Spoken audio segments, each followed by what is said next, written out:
Hello, and thank you for downloading episode 36 of We Got This with Mark and Hal. If you're listening to this as it comes out, midnight Eastern Time, 9 p.m. Pacific Time, on Tuesday, then right now, you're listening to me talk while I'm also on stage with Welcome to Night Vale in San Diego, California. How crazy is that, right? Really crazy. Technology. Anyway, if you're enjoying the show, please take a moment and rate and review us on iTunes. We'd really appreciate it. Every once in a while, we see some new reviews come in, and you guys have said some really nice things, and it does help new people find the show, and we really appreciate that. So now that I've asked you to do something for me, I'm going to do something for you, and that's get out of your way and present to you episode 36 of We Got This with Mark and Hal. Hello, I'm Hal Lublin. And I'm Mark Gagliardi. Since the dawn of humanity, one issue has gone unsettled. With the fate of the world in the balance, we're here to settle, once and for all, Best James Bond. That's right. Don't worry, everyone. We got this. Podcasts should have a theme song. Podcasts should not have a theme song. Yes, they should. No, they shouldn't. They sound good. Yeah, but people are just going to skip past it. You know what? You're right. We got this. What's up, everybody? Hello. Thanks for listening to the show. Hal and I are in the same room. I know, we did it again. We did it in New York a couple weeks ago, and now we're back together in LA. And you know what that means? When you and I are in the same room, we have to have some sort of buffer between us. Yes. Normally, Hal and I record this show via Skype from New York and LA, but when we're in the same room, we always like to get a special guest. And the guest we have for you today. This is very special. So, a lot of you may be aware that this week, opening in theaters nationwide, is the 24th Bond film, Spectre. So, who better to help us decide who the ultimate James Bond is than our friend Daniel Craig. Daniel Craig. You may know that voice. It's Daniel Craig. This is a gentleman who is, if Paul Tompkins is the king of podcasts, then surely you are Prince or Duke. You are the crown prince of One podcast. quarter of Super Ego, the host of I Was There Too, the co-host of James Bonding, Forgotten Classics on Howl FM, Pistol Shrimps Radio, and also selling you a Volkswagen. Whether you like it or not, he's going to show up at your house with a Volkswagen. And I bet you don't at this point. It's Matt Gourley, everybody. Hi, hey. Matt Gourley. I'm so thrilled to be here. Thanks for coming. In my own home. Yeah. We are in your house. You have a lovely home that you're leaving in 2 weeks. That's right. So can we just take things? You can take 5 things, both of you. Oh, this is like Wheel of Fortune, the old version where you'd have like $500. Yes, but you have to stand there and your face will be isolated and you have to name what you're taking. This will probably be the last podcast ever recorded in this place. Wow. Yeah, no, you recorded a ton of Super Ego. Of Super Ego, yeah. Super Ego's been split between 4 places. 3 of mine and 1 of Jeff Crocker's. But the whole last push was here. Wow. In these hallowed walls. These walls could talk. If these walls could podcast. Yes. These walls would talk very slowly and deliberately and then be cut together later into a very quick sketch. I like that all the walls have been signed by all the people who've been right. here. That's It's like the tables at Earwolf. Yeah. And I do apologize for the noise. We can shut some of these doors. Do you want heat or quiet? Heat. No, wait. Which is the worst? Heat is worse. That's what I meant. Yeah. This is that old fable tale. Yeah. Do you want heat or quiet? And to choose wisely. Choose wisely. What moves on 3 legs in the evening? But now we're here to talk with you today specifically about James Bond films. We gave your podcast bona fides. Tell the people your James Bond bona fides. Well, it's sort of reverse engineered my James Bond bona fides, I guess, because I've always been a fan. My dad started me in on it.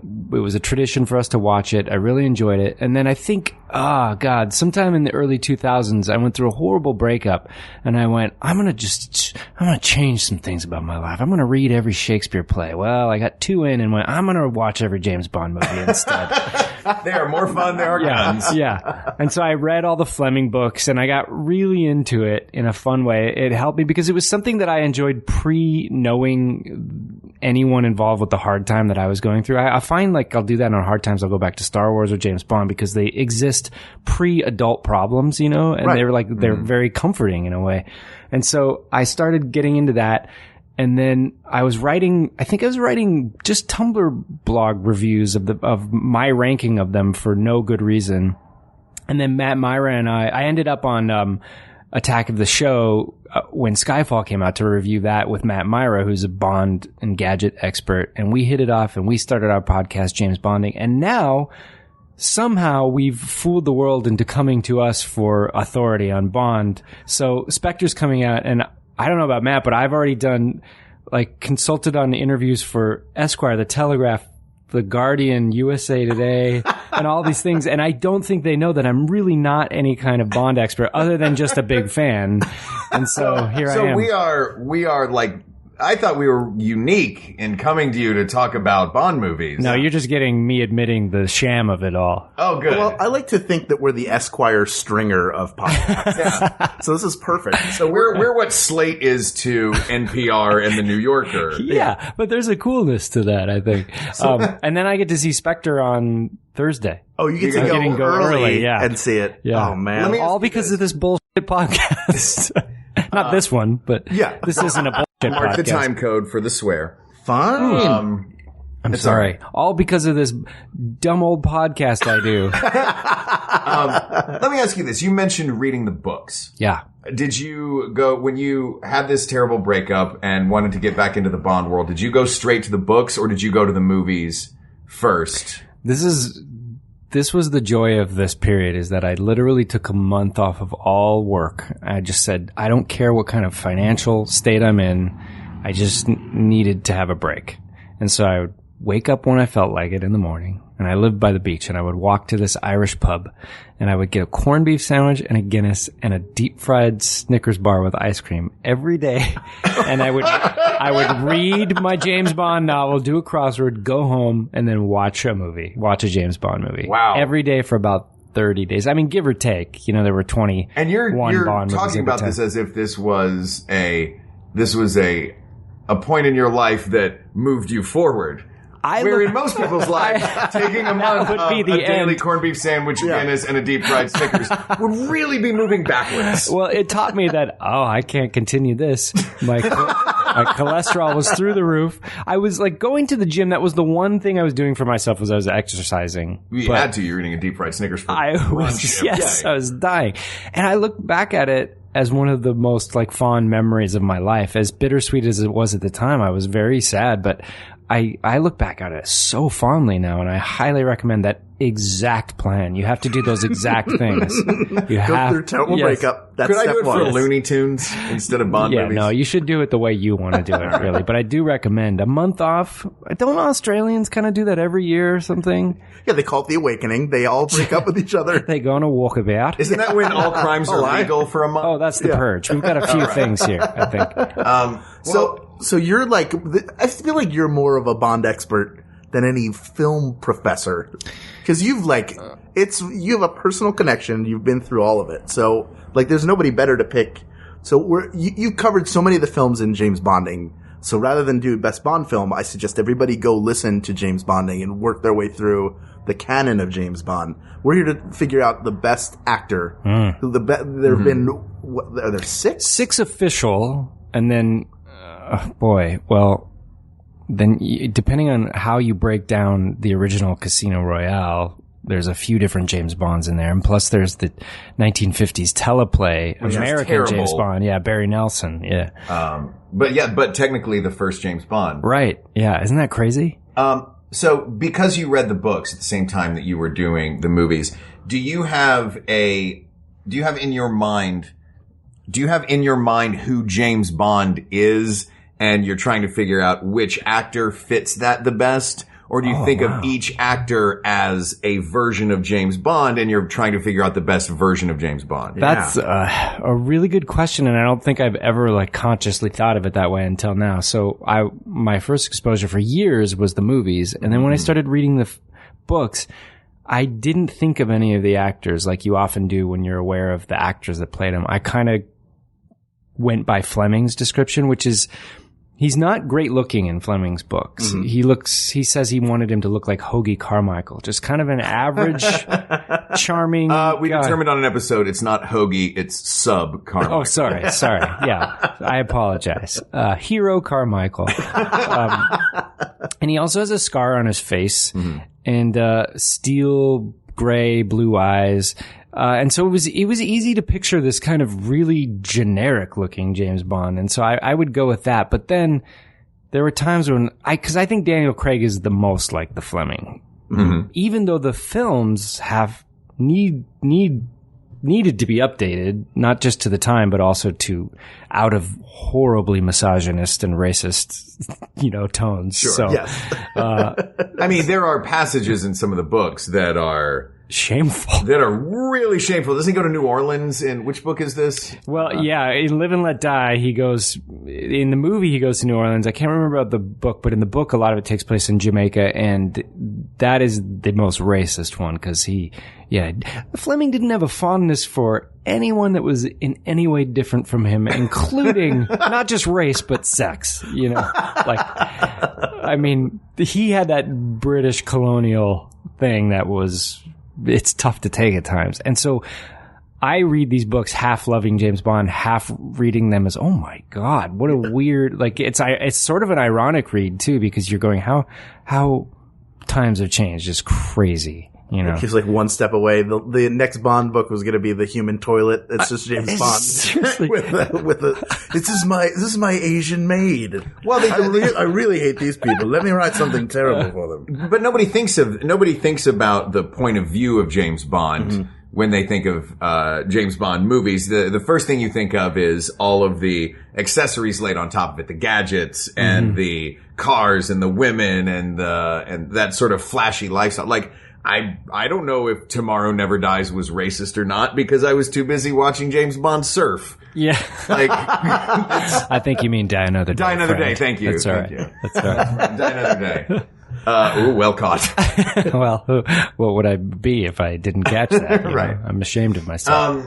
But yeah, that's, and I feel like that's what's great about the Daniel Craig movies is they've gone back to the good old days of racism. No, they've gone back to James Bond just being a straight up bad dude that can kill you without using any technology. And this is timely too, because just recently in an interview, Daniel Craig was really knocking the character down, saying this is a horrible man. He's not a role model. He's a misogynist, which, if I don't want to jump ahead, but why I think he's the best James Bond actor is because he realizes he's playing a character, and I'm not entirely sure some of the others did. I think they thought they were playing a hero. Right? He's not a hero. He's a dense guy. Yeah, he's a clever, dense, blunt instrument. Yeah. Well, maybe then it's best to work backwards. Okay. For Daniel Craig. So we'll go back from there. Let's get into Daniel Craig. For me, he's a finalist for sure. I love Daniel Craig's James Bond. It's a great, I love him as a silent killing machine. He never says more than he has to, never does more than he has to. He's not interested in the play of it all, but the films, the more recent Casino Royale through Skyfall, lets you know more about the person James Bond than you've ever seen before. Well, and these are the first movies that I think, and correct me if I'm wrong, that arc over several films. Yeah, that's true. That you can see, James Bond is going on, his version of James Bond has gone on a journey. Yeah, there've been shades of that. His wife was killed in On Her Majesty's Secret Service, and then when they try to get back to basics with For Your Eyes Only, it starts with him at the wife's grave, even though it's a different actor playing it. So they try to tie it back every once in a while, but this is, they've never done direct arcs like this before. Yeah. So they all have different elements to them that collectively I think would make one amazing James Bond character. You know what I mean? Daniel Craig has that grit and anger to him. Roger Moore has the comedy, and he's got that sort of light fun. Yeah. All of them, if you could make one guy that was Lazen Craig-ery Moore. You know what I mean? Lazen Craigery Moore. Yeah. Lazen Craigery Moore. Hello, 'tis Lazen Craigery Moore. Middle name Dalton.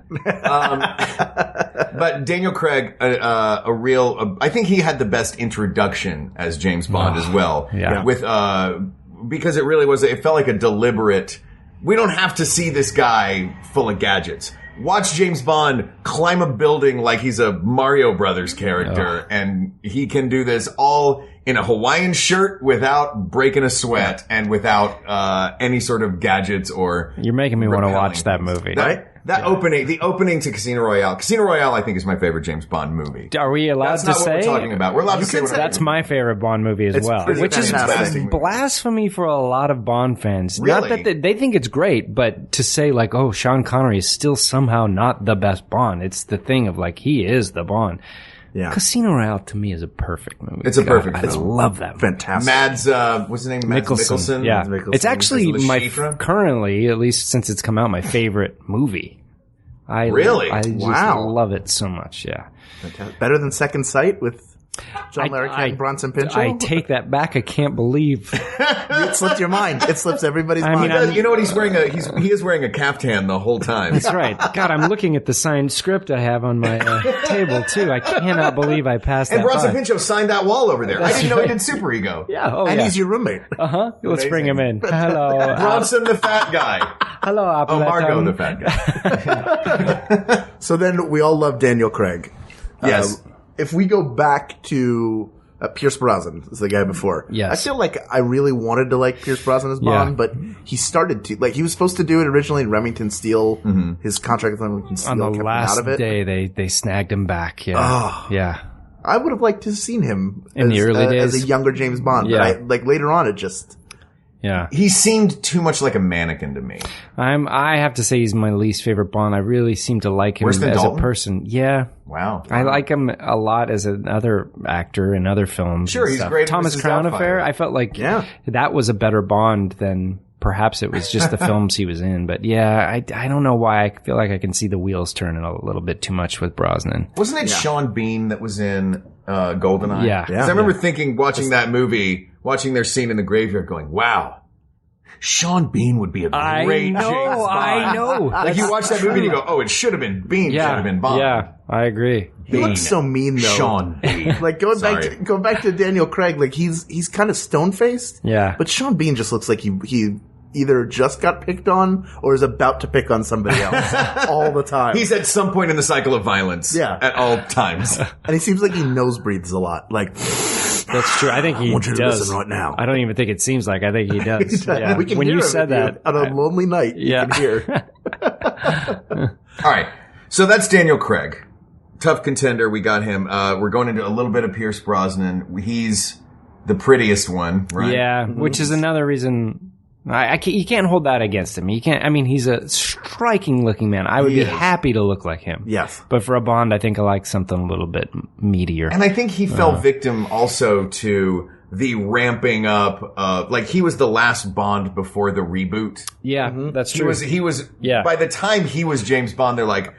I mean, basically, it was nipples on the suit. You're right. By the time he took over the role, he was inheriting a tired franchise at a time when the Cold War was dying or was dead. So yeah, I think he did draw a bad lot in terms of time and place, but I still wouldn't put him in my favorite. No, he's not even a top 3, sadly. Though the video game GoldenEye is fantastic. Yeah, and did he do he did the voices, but then didn't they go back and use Daniel Craig? Like they did recently. They re-released it. He doesn't even get to keep GoldenEye the game. Yeah, I know. It's sad. He's lost it. Sorry, Pierce. You're just gonna have to deal with being good looking and working all the time.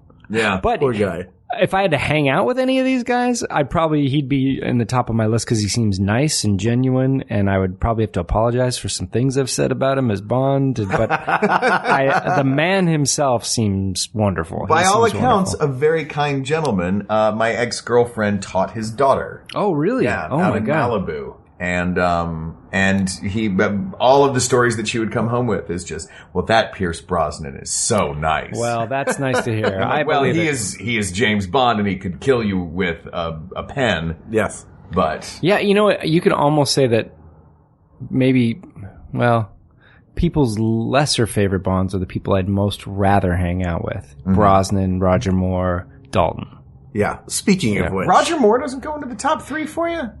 I'm saying people's Okay. lesser favorite. all right. I love Roger Moore. Well, so let's continue backwards. We're going backwards. I feel like Timothy Dalton is a bit of a skip backwards than a full jog down memory lane. He did what, 2 films? He did 2, yeah. He did License to Kill and Living Daylights. And The Living Daylights. Neither of which I've seen both of them multiple times. I don't remember either of them at all.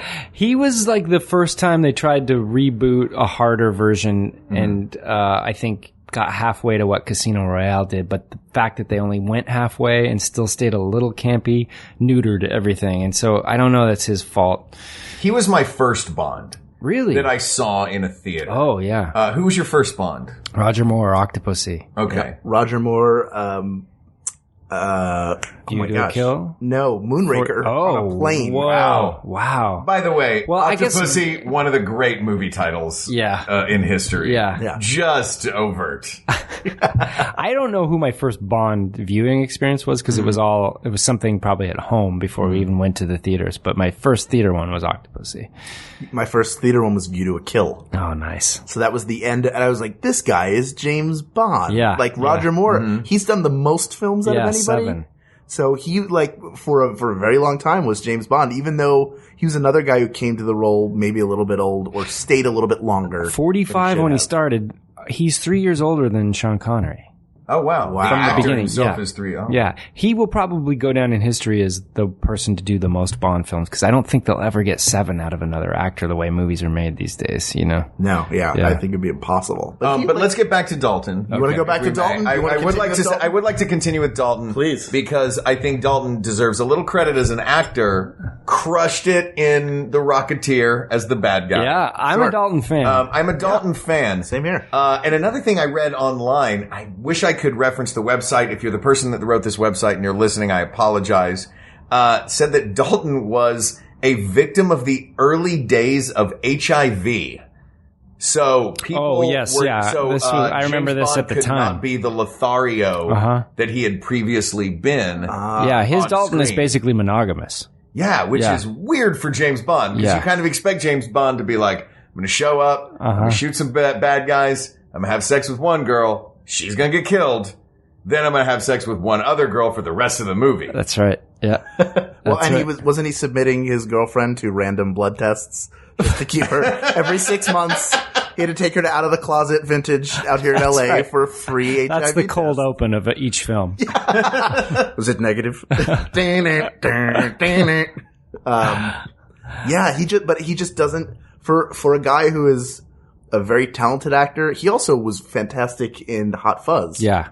Like that's maybe my favorite Timothy Dalton role.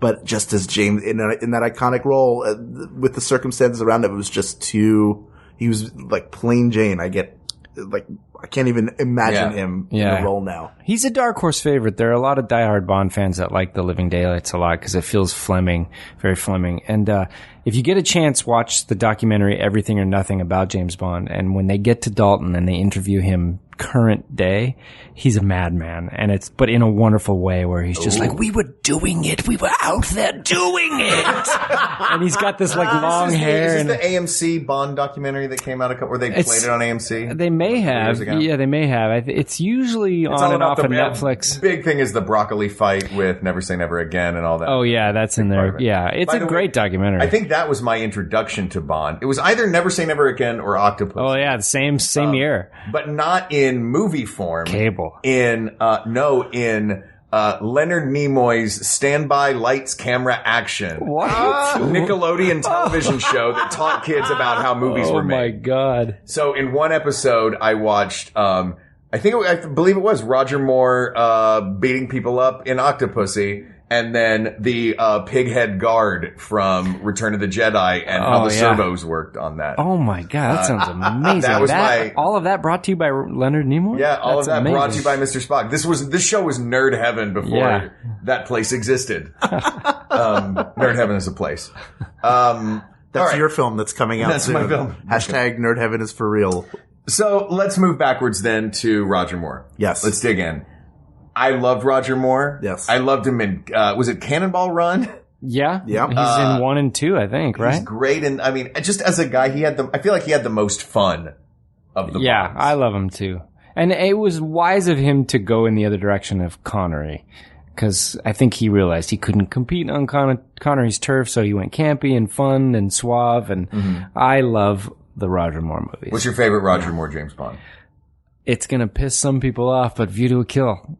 Some people see that as one of the worst James Bonds. I think I have a lot of nostalgia for it because the summer it came out, I could go see it in the theaters by myself as a kid. Like my mom would drop me off. Wait a minute, wasn't it R-rated? No, It was PG. There's never been an R Has James there never Bond. been an R-rated no, James Bond movie? No, Yeah.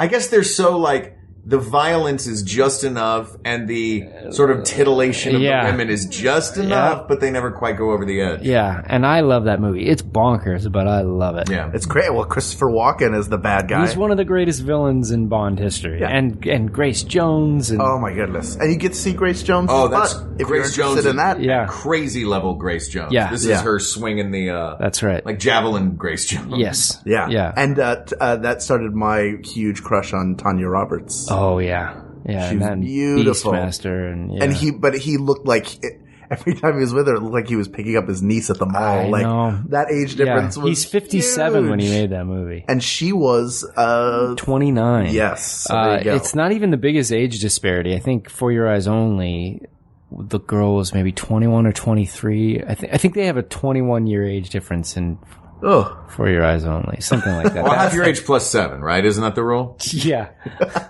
Does that fit? probably not. Half your age plus 007. Yeah. Oh. Can I tell you one thing? I was in New York City recently because it's where I live, so I'm there a lot. makes sense. I was on Bond Street, and with my roommate, we were going to some glasses shop, and we were, right at the break between West and East Streets, so we walked past 7 Bond Street, and I thought, how dare you?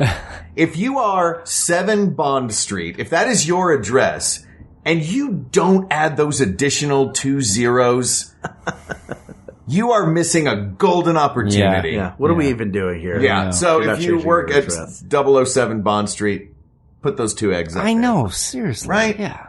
People, least you can you would do. just have people standing in front of it all day taking pictures, though. Good business. Yeah? Good publicity. You get a couple of Elmos out there. So it's another Times Square. While we are paused on a tangent, I'd like to make another tangent. Go ahead. And talk about Bond villains. Yes. Okay.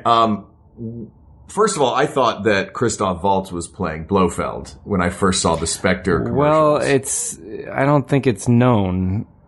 I feel like he is. I don't know. I don't know any spoilers. You think this character is going to wind up being Blofeld? Well, I don't know. I mean, He has a different name. is he what I does. know. He does, yeah. So, but no one has the name Blofeld in the credits, like the IMDb credits. So, Really? there's no way to know who it's going to be. I would assume it's him, but who knows? I mean, this by the time anyone listens to this, so everybody will probably Everybody will know. know. Yeah. It's like the Star Trek Into Darkness where they gave Yeah, I'm a Cumberbatch, little worried about Crewman that. Leonard. That's what they're going to do, or they'll push it on some minor character. I don't know. Yeah, I'm curious. But it's called Spectre, and they just got the rights to Blofeld and Spectre after many years, Yeah. so I'm sure they're going to put Blofeld in there. Which Blofeld is, it's hard to make a case for any other Bond villain but Blofeld. Yeah, and Christoph Waltz is wearing like a Nehru collared smock. And he has the then- ring, doesn't he? He has the. Well, I don't. I think they all do. Anyone that's on Spectre, yeah. But I don't know. I know very little about this movie. I've been trying to stay spoiler free, and I'm glad about it. Yeah, It's difficult. Skyfall, I knew too much going in, and it didn't. Yeah. It did not enhance my viewing experience. So. We can say spoiler alert. We can talk about plot lines or anything. Did you know that there was going to be a new M by the end of the movie? And Yes. what do you think of the new M? Oh, I love him. I absolutely love him because it's. I loved Judi Dench, I really did, but I get she was like, I think I'm done. She had done her tenure, and I She was Brosnan's M as well. Yeah. I think she was fantastic, and I love Ralph Fiennes as M because it just feels, even his posture is just so British. He just got his suspenders and his double-breasted suit, and I love it. It's so great. If we can go back to villains for a second, Yes. though. I know Blofeld is like the ultimate, Yeah. but I love Jaws. Oh yeah. I love Richard Kiel as Jaws. Yeah. What's not to love? I mean, he's in Moonraker and Spy Who Loved Me. and Spy Who Loved Me. Now, Spy Who Loved Me is the one where he chews through the cables of the in the Swiss Alps. That's Moonraker. That is actually. Moonraker. Yeah. See, that's why I love it. So you just, And those were he chews through. What does he chews They're through in a cable handcuffs car. in Spy Who Loved Me, okay. but they're made of licorice. So you can Well, chew anybody through them. could chew through. I know. Why they were made of licorice, we'll never know. Now, while we're talking about villains, Yeah. Matt Gourley, Yeah. you had an experience. This feels like that totally felt like a talk show setup. This is from the pre-interview. We This is had him from the in the pre-interview. green room. No, because I remember, I remember when this happened, and you came into work and told everybody about it. That's right, yeah. And then you eventually were like, you know what? I'm just going to write a blog post about this. So I hope everyone will read the blog post, My Dinner with Davi. But could you give us at least a teaser or a small anecdotal story of this? This experience. So I was ranking these Bond films and writing up these reviews, and Robert Davi, the actor from Goonies, and what else is he from? Oh, That's Die pretty Hard. much it. Okay. Yeah. He's the bad guy in License to Kill. And in the early 90s, I did this like comedy bit on a talk show that I don't even remember what it was called, and he was the guest. And after my bit, like, he was just really mean and dismissive and negative. And so I just wrote in this review of these films, Davi is a dick. It was a joke. Like, he's the villain of the movie. I'm going to make the villain of the piece. This is a Tumblr blog. He doesn't follow me on Tumblr. He doesn't know what Tumblr is. He will never see this. Not 2 to 3 hours later, I get email from him saying, so you think I'm a dick, huh? Is it because of my political views? He's super conservative. Maybe you should learn about a person before you defame them or whatever. And I'm like, I didn't write anything about him politically. Does he have a Google alert for his name? He said his publicist found it, but there's no way. Anyway, so I said, I had no idea you would read this. It's not my intention to hurt you or anything like that. Let me take you to dinner. I would love to hear your side of the story.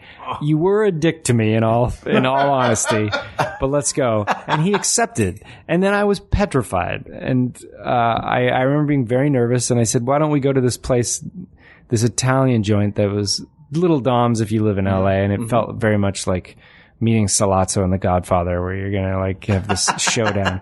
He goes, no, why don't we go to Via Alloro, I think it is, or Yoro or something. It's this Italian place in Beverly Hills, and it's his joint. Like, everyone knows him there. And he's a half hour late. I'm petrified.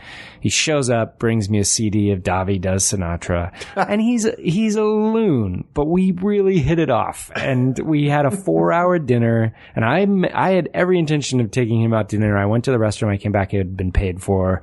Wow. And he's a gentleman, and He's a proper loony gentleman. He is. And I mean, like, I would never defame him anymore. I would, we kind of joke at each other how different we are, and I will still hold to that. But he's a crackerjack, that guy. But man, but we had a hell of a night, and it was an experience I will never forget. Did you talk to him about being in a James Bond film? Very briefly, because he really wanted to talk about the government. And what did he call you? Did he? He called you an old soul? Oh yeah, he called me. Oh, what did he say? Oh God, I can't remember what. Either way, whatever it was, yeah, the fact that you have a soul was confirmed by Robert Davi. Yeah, I've been given the Davi soul blessing. Oh, that is fantastic. May we all someday get a meal with Robert Davi. I recommend it. Davi bless all of you listening out there. All right. Before we get back into our chronology of James Bonds, and maybe a couple more villains thrown in, we haven't talked about Odd Job yet. Let's pause for a brief moment, and let's hear from some of the other fantastic podcasts that Maximum Fun has to offer. Podcast ads, go! Let's be honest, we live in a world with too much media. You need a podcast on the front lines figuring out what's great. We're here for you. We're Pop Rocket. I am Guy Branum. I'm a comedian. I'm Winter Mitchell. I call myself a digital strategist. I'm Oliver Wang, academic and disc junkie. Margaret Wappler, je suis es journaliste. And we watch, listen to, and read everything so that you don't have to. And then we tell you about all the things that you'll love to love. Find us in iTunes or wherever you download podcasts. Pop Rocket, every Wednesday from MaximumFun.org.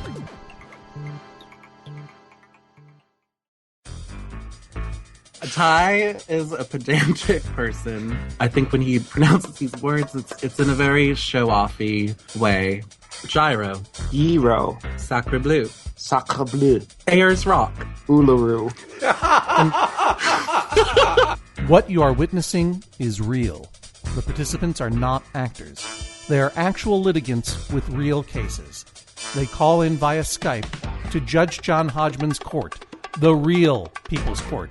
Now I call you to Judge John Hodgman's internet court. Find it at MaximumFun.org or wherever you download podcasts. Thanks, Maximum Fun podcast family. Do you think they heard us? Yeah. I think they can only hear us.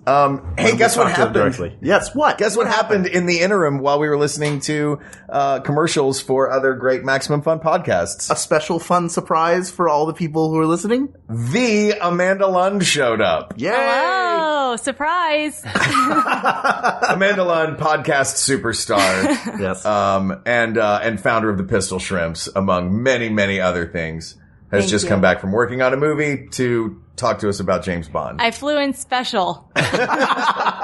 You do everything special.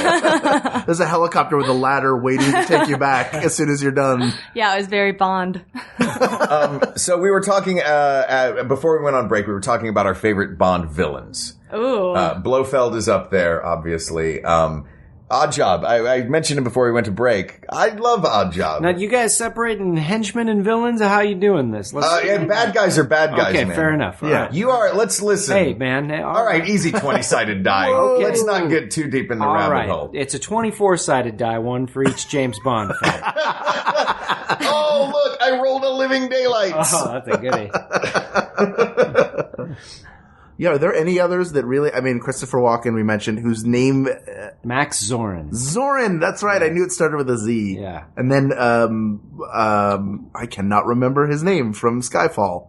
Javier Bardem. Javier Bardem. Oh, yeah. As the man with half a face. Oh, when he takes out those dentures, that was... Yeah, when he takes his whole face out of his mouth. Yeah. It's like every YouTube video that somebody sends you as a prank where it's like a kid talking and then all of a sudden the kid turns into a ghoul, like the face my gosh, stretches I saw out. that, yeah. It's exactly what they made Javier Bardem up to look like.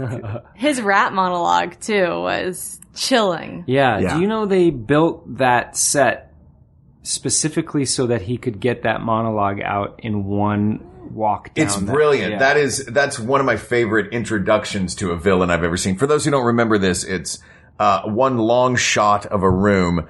Javier Bardem's villain walks in from the back of the room and as a tiny little speck begins a monologue, and he completes it by the time he's in the foreground of the frame. But still you can sort of see him taking baby steps to time it out. Yeah, it's fun. It is fun to watch an actor time this thing out. Yeah. He starts doing this 1 together, 2 together, 3 together. Just trying to make his way across the room in time. We mentioned briefly the horrific racism in the old Bond books. So let's go back. Let's stick with the racism with the Bond a big villains. fan of racism. Let's talk about Yeah, now that we have Amanda here, finally. Yeah. Now that we have our Aryan friend. Expert. Racism expert sitting across from us. When you guys do your racist episode.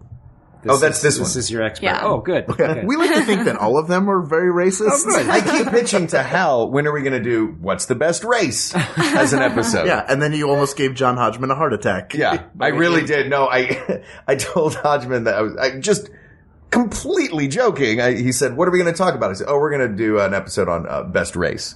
And he sent me back an email that was like, I do not want to be any part of this discussion if we are going to be deciding what. I said, John, we're talking about Halloween candy. Relax. He said, I suspect that you're joking. Yes, he did. He did it with that. But just in case, I'm not going to even play along with this and entertain it in an email. No, because he's a good person. Yes. Let's talk about Dr. No. Okay. Because that was a Caucasian actor. Speaking of race, yeah. Speaking of race, that was a Caucasian actor playing... what race is Dr. No supposed to be? He's half German, half Chinese, if I'm not mistaken. And I believe they did it with a terrible makeup job. Yeah, they put Asian eye prosthetics on him. Oh, no, they pulled in Aloha. Was that the movie with Emma Stone playing like a Hawaiian? Yes. They didn't give her prosthetics, did they? No. But Joel Grey in The Adventures of Remo Williams plays an Asian as well. Yes, he was nominated for an Academy Award for that, wasn't he? Yeah, and that was like mid-'80s. Yeah, that was another 1985, same year as View to a Kill. Yeah, that's right, yeah. We all remember the Statue of Liberty was under construction and people were running through concrete. That's right. Remo Williams, everybody. Oh, my God. That's a great theme. I love it. I love it. He would have been a fun James Bond. I know. Fred Ward trying to do a British accent. Basically is James Bond. It's an American thuggier version of James Bond. In the cesspool of mid-'80s New York City. Yeah. Back to the James Bonds. Yes. Then we'll leave villains for a moment. Are we back to, or we're out of Roger Moore now to George Lazenby? Am I saying his name right? That's how I understand it to be. Yeah. Really don't know much about old George Lazenby. No, he was there because Connery left over a salary dispute, right? Yeah, and Connery was done. He just didn't want to do it anymore. He was miserable. He was not having a good time. So, yeah, he and Cubby Broccoli did not get along. Who is Cubby Broccoli? He's one of the original 2 producers, but then ended up being the sole producer after one of the other guys. Cubby is a nickname. I've never seen that before one of the movies. Is he... Sometimes, well, it's Albert R. Broccoli. Okay, that is Albert R. But everyone Broccoli. apparently called him Cubby Broccoli so much so that even when you read about him, usually it's Cubby Broccoli. Okay. I don't mean to insinuate I'm familiar with him. We're familiar with each other. So you and Cubby were talking crap about Sean Connery. Oh, Shiji? That was his nickname. What did they call him? Tam? Wasn't that his nickname? Was it? Yeah. Tam? Oh, they called Sean Connery Tam. Oh, Sounds like a superego name. Because just whatever comes out of their mouth first. Hey, Tam. So was he a good Bond? Because I feel like he's another dark horse where people are like, he was great and he filled in for. I said dark horse, said Mark's racist mind. No, I'll tell you what I'm laughing at. I'm laughing at that. We've done 35 episodes of this show, and we are definitive in all of them in our decisions. And this one, it is just us going.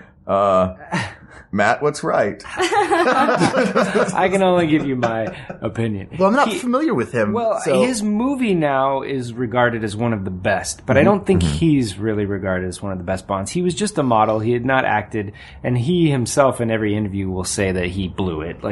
Not just that he just ruined his chances, but they even gave him the opportunity to do a second one. He turned it down because he wanted to do Easy Rider, hippie films and stuff, and was he in Easy Rider? No. So that didn't go on so much of a career at all. He showed up on set with some headshots, just hoping for a job. He mostly ended up being a self-parody, and he's a real... I don't know, he's a real...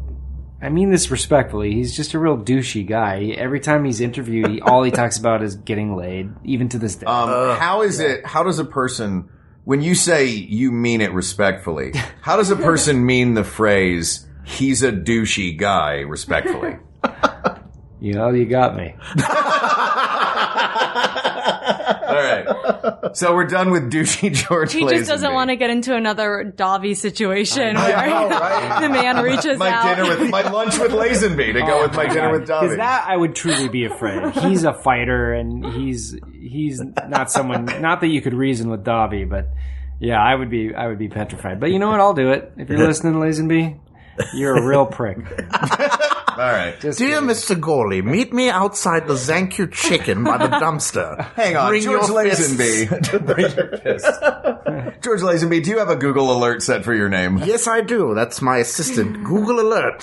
She lets me know everything, including the weather. Oh, I have an assistant named Siri on my phone. Let's see if Mark McConville... Oh, yeah, we wanted to check and see if we knew what the actual nickname was. I'm going to guess that McConville did not This is what Mark McConville texted back. I asked him, what kind of a soul did he call Matt Gourley? He said, I'm not sure. I bet it was intense, whatever he said. I can't believe I can't remember. You'll think of it by the end. We'll finish recording this and we'll add it in later. It'll be a special episode. Post-production. Matt Gourley remembers. All right, so now we're back to number one. I mean, we could throw in David Niven and Woody Allen in Sellers. The original Casino Now, Royale. chronologically, though, Connery was after them, right? Well, yeah, here's how it goes chronologically. Barry Nelson, then Connery, then the Casino Royale came along. Oh, Casino Royale was after Goldfinger? Yes, it was 68 or 69, I can't remember. So it was around the time of... Honor Majesty's Secret Service, Lazenby's one film, but after Lazenby, Connery came back for one more. Diamonds Are Forever, yes. right? And then it went Roger Moore for 7. There you go. So Connery is considered the original Bond. He's probably the favorite. Yeah. Daniel Craig has surged in popularity as he's made this basically a 3-film origin story of James Bond, which has been pretty great. Yeah. I like Sean Connery a lot. I'm a big fan of Thunderball. That's probably my favorite of the Thunderball's Connerys. a great movie. That one didn't fare well on our James Bonding podcast. No? Why not? I think because it's slow. It is. It's methodical, as people would say. We were very excited to do an underwater fight. So excited that it took about 45 minutes. Well, it's just the underwater fight in Top Secret was like 30 seconds, and it was awesome. That's all you need. And it featured the foot shuffle, the alley shuffle. Right? With his feet. Yeah. He was dancing and moving around. Sean Connery does have that. First, he has a terrycloth jumpsuit that was pretty amazing. Hold on. Are you going to go put on a terrycloth jumpsuit? No. Oh, well, let's talk to Amanda while Matt is off. Sure. Hi, Amanda. Hi, guys. So how many James Bond movies has Matt subjected you to, and were you a fan before? I grew up, I would go to the theater to see the Pierce Brosnan James Bond movies. Like, that was my first exposure to it. And then I love Casino Royale. Okay. One of my favorite movies. Great film. We were talking about that earlier. Yeah, it's fantastic. Before I even met Matt, and then now that I've been living with a James Bond connoisseur, I've probably seen, we actually haven't watched that many. And the old ones I usually fall asleep during.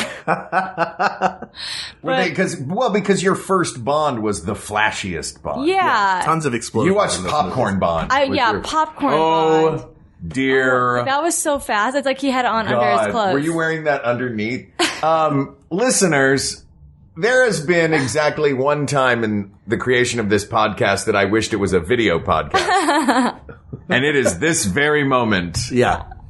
Matt Gourley just Amanda, I didn't mean to cut you off. No, this is important. This takes precedent. This is huge. This is huge. Matt Gourley just walked in here in a baby blue terry cloth onesie a la Goldfinger James Bond. This was made for me by Dana James Jones, who is a listener to the James Bonding podcast. Wow. Yeah. She did. You didn't know? It was a he. It was a he. Dana James Jones did a great job. Sir, you've done a fantastic job with this. You didn't know about this? No, we did not know about this. You didn't know he owned this? We did not know that he owned this. Wow. We're going to go.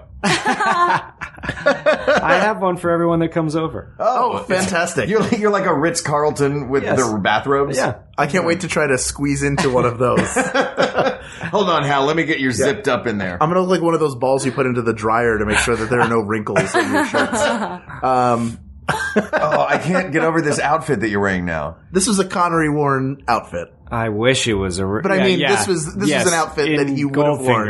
In Goldfinger. He was a more hirsute guy than you, though. Yeah. Sean Connery was... there was not a lot of manscaping going on in the 60s when James Bond was, the pinnacle of masculinity. Hey, watch Zardoz. He's like a walking carpet. Yeah, and he's just wearing diapers, really. We were at Dragon Con in Atlanta over Labor Day weekend, and the sheer number of people dressed as Sean Connery's character from Zardoz. At one point, there were a bunch of them above us on a balcony, like standing in a row, like they were just at a kick line. Surreal. I'll show you a picture later. Do you remember one New Year's we raced from a special event at Disney? We did. With Gail and Jeremy and maybe Mark. And we raced to your house in Long Beach so that we could get there by midnight. Yeah. We stopped and bought champagne, Andre Champagne, and we raced in and we turned the TV on at like 11:59. Yeah, something like 12 o'clock hit, Jeremy Carter kissed me on the lips, and we watched Zardoz. And it was a wonderful New Year's Eve. It was a good New Year's Eve, yeah. It's so good that he left the James Bond films to make things like Zardoz. It does seem odd that we would have worked a gig together on New Year's Eve that ended before midnight. I know, but thank God it did. Was that the one that was in Club 33? That was in Club 33 at Disneyland. Ooh. Yeah. Oh, exclusive. I know a lot of people are going to ask now about what's Club 33 like? What's it like in there? Yeah, tell us. It looks like the Banks' home. It's small. Yeah. It's pretty small. But yeah, who throws a New Year's Eve party that ends at like 10:45? Well, Disney. He's got to be in bed early. Yeah. Someone who wants to catch Phantasmic. Yeah. I think that may have been it. I think it was like we were passing the baton to the real midnight show, and then we just got to leave. So Connery. Just to go back to him, there's something brutish about him. Oh yeah, I but like also Connery. classy. Don't get me wrong, yeah. He's able to play both sides. Were he the same age that Daniel Craig was when he started in modern times, he would have been a fantastic choice for those films as well. So it's sort of like he's a victim of the time he was in, although they're all pretty much classic films. And then he came back and made Never Say Never Again, which was a huge mistake, but features the young Kim Basinger. That's right, yeah. I feel like Sean Connery's James Bond is a gruff, rough and tumble dude who was told by wardrobe to wear this tuxedo. Yeah, he was a rough and tumble dude, and the director, Terrence Young, kind of took him under his wing and said, I'm going to take you to my tailor. You need to take the suit. I got him a tailored suit, said sleep in it for a night. You need to be able to sleep in a suit and kind of break it in. I feel like Sean Connery is, of all the Bonds, his Bond is the closest to the real person. So I think Sean... Matt, you know James Bond is not a real person. Well, of course I do. He's a real person. His name's Sean Connery. Okay. So I don't understand. Going back to our conversation at the beginning of the podcast, Sean Connery then is the most racist, misogynistic, homophobic, he brutish. was certainly misogynistic. I don't know that he was racist, but he was the most... He and Lazenby are the most brutish men that I can tell. And I think because of the era and the time and all the shit that was social norms and stuff, I think he is the closest to Bond. Yeah. As a man. You know, there's that horribly uncomfortable interview on Barbara Walters where he's basically like, yeah, if a woman won't make sense or won't listen and she won't hear what I'm saying, then there's a time to use physicality. Oh my god. Yeah, you can Google it. Yeah, he's awful. A monster. Yeah. But I feel like that's what he's known for now more than anything. Yeah. It's like basically admitting to being a woman beater. Yeah. And almost proudly. The Daryl Hammond sketches, the Celebrity Jeopardies. Yeah. So everybody just thinks of like, I'll take penis words or whatever. And yet when he came back for Diamonds Are Forever, it was for a as yet unheard sum, and he gave it all to charity. He did the whole thing for charity. Wow. And he did not want to do that movie. But he got an absurd amount of money at the time, so he just gave it all to like the Scottish Boys or Youth Association. He didn't give it to the Scottish Girls Association. No. I feel like finding... Now you've highlighted something that sort of takes the steam out of that. Yeah. I feel like those details, I don't mean to speak ill of one of the great Bonds or get a lot of Bond fans angry with me. A lot of people would argue that he's the greatest Bond. Yeah. But I feel like something like that in 2015 kind of kicks him out of the running. It does for me. I think it does.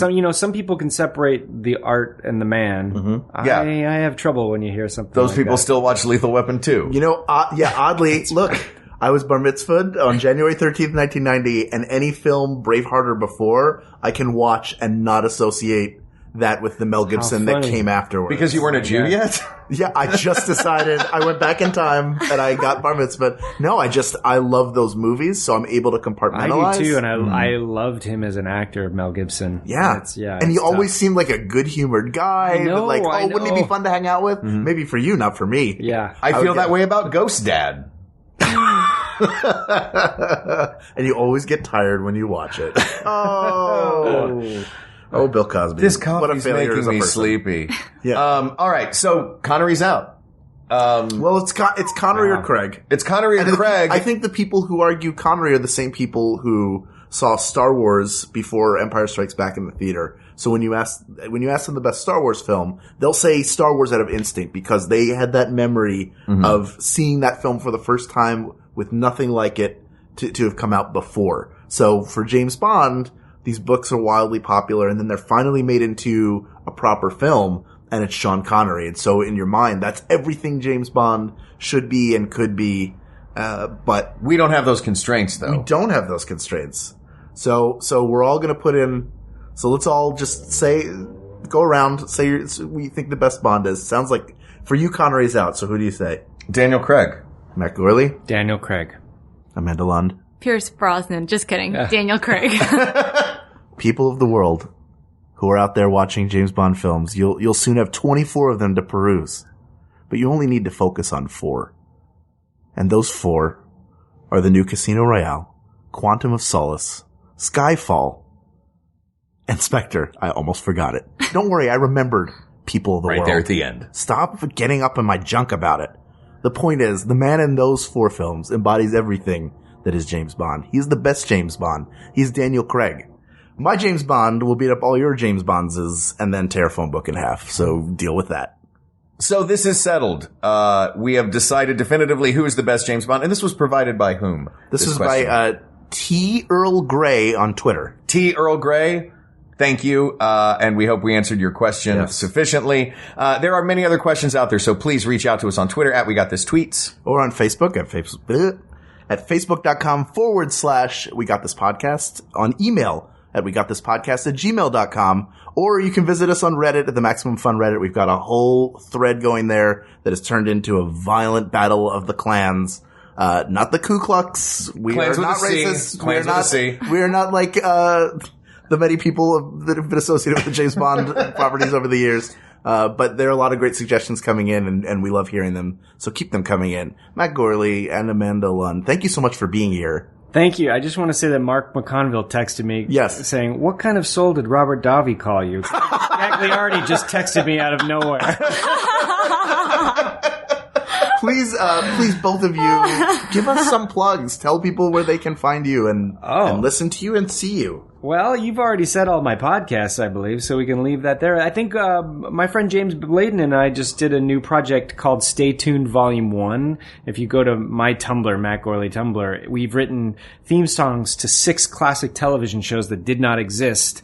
And if you're so inclined, you can just listen or download for free, or you can create the opening video titles to those shows as they would suit the songs. So there's some comedy, some action adventure, some, from the 60s to the 90s, TV shows that didn't exist, but theme songs that might seem familiar.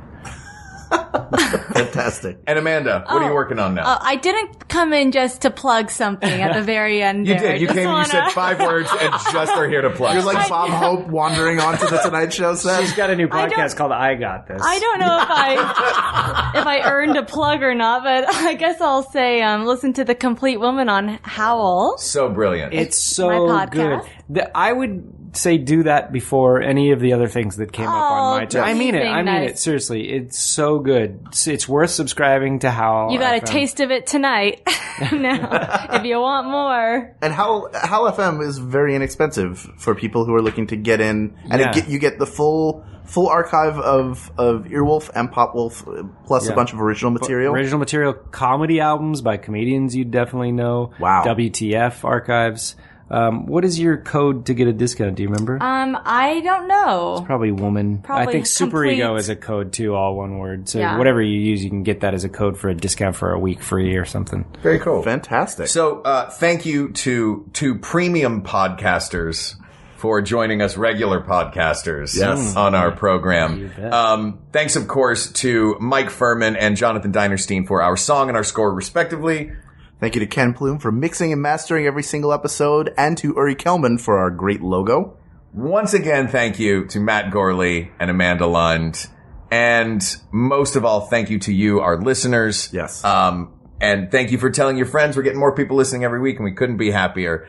Thank you for listening. And we hope to keep providing you with fun things to talk about, not debate about, because this has been settled. For Hal Lublin, I'm Mark Gagliardi. And for Mark Gagliardi, I'm Hal Lublin. And don't worry, everyone. We got this. We got this. MaximumFun.org. Comedy and culture. Artist owned. Listener supported.